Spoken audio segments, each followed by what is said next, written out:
తెలంగాణలో అధికార Congress party operation ఆకర్ష్ను వేగవంతం చేసిన సంగతి తెలిసిందే. ఇప్పటికే 6 బీఆర్ఎస్ ఎమ్మెల్యేలు, 1 ఎంపీ కాంగ్రెస్ పార్టీ తీర్థం పుచ్చుకున్నారు. రాజ్యసభ సభ్యుడు కేసీఆర్ కు కుడి భుజంలా వ్యవహరించిన కేకేతో పాటు భద్రాచలం, ఖైరతాబాద్, జగిత్యాల, బాన్సువాడ, స్టేషన్ ఘన్పూర్, చేవల్ల బీఆర్ఎస్ ఎమ్మెల్యేలు తెల్లం వెంకట్రావు, దానం నాగేందర్, సంజయ్ కుమార్, పోచారం శ్రీనివాసరెడ్డి, కడియం శ్రీహరి, కాలే యాదయ్య కాంగ్రెస్లోకి జంప్ అయ్యారు. దీంతో అప్రమత్తమైన బీఆర్ఎస్ అధినేత మాజీ సీఎం కేసీఆర్ పార్టీ ఎమ్మెల్యేలను తన ఫామ్ హౌస్ కు పిలిపించుకొని వారికి నచ్చజెప్పుతున్నారు.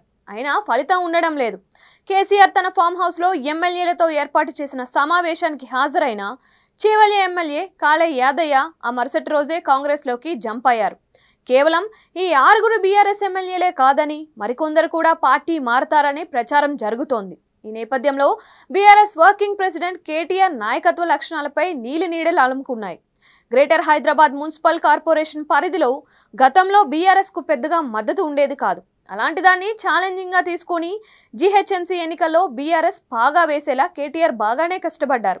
అందుకు కేటీఆర్ కు మంచి ప్రశంసలే దక్కాయి. గతేడాది డిసెంబర్లో జరిగిన తెలంగాణ ఎన్నికల్లోనూ రాష్ట్రమంతా బీఆర్ఎస్ కు గట్టి దెబ్బ పడ్డా జీహెచ్ఎంసీ పరిధిలో మాత్రం ఆ పార్టీ దుమ్ము లేపింది.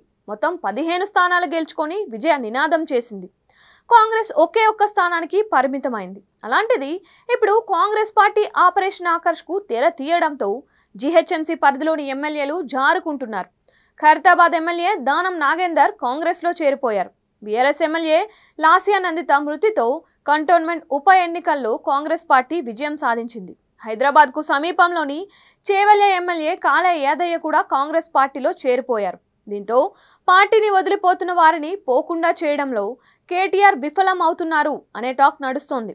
సక్సెస్లు వచ్చినప్పుడు ప్రశంసలు అందుకున్న ఒక నాయకుడి సమర్థ నాయకత్వ లక్షణాలు సంక్షోభంలోనే బయటపడతాయి. కఠిన పరిస్థితుల్లో, సంక్షోభ పరిస్థితుల్లో పార్టీని ఎలా ముందుకు నడిపించారు అనేదే కీలకం. అయితే కేటీఆర్ ఈ విషయంలో విఫలమయ్యారని అంటున్నారు.